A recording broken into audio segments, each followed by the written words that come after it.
So when I was 5 years old, I was placed in kinship care, which is a form of foster care, except you're placed with people who have some kind of familial connection to you. And I stayed in kinship care until I was about 12 years old. And then at 12 years old, unfortunately, I was separated from my sister and placed in the Kentucky foster care system.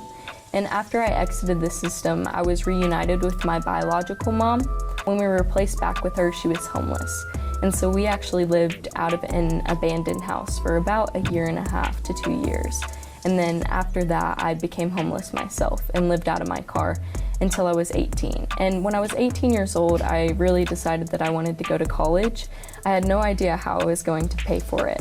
And so I knew I was going to receive no support from my biological parents. And I knew I wasn't going to get the financial support from the systems that had built me, essentially. And eventually I came across Miss My Old Kentucky Home, which is a pageant in my hometown of Bardstown. And then I scrolled down a little and I see Miss Kentucky wins a $20,000 scholarship. Signed up that night, and I went and I competed probably like 2 weeks later.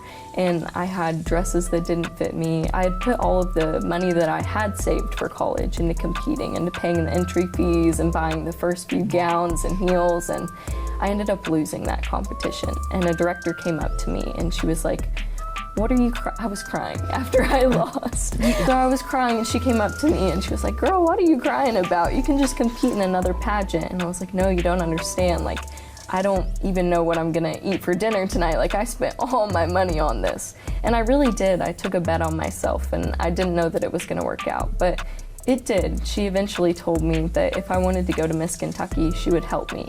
And she put a post out on Facebook asking people for donations.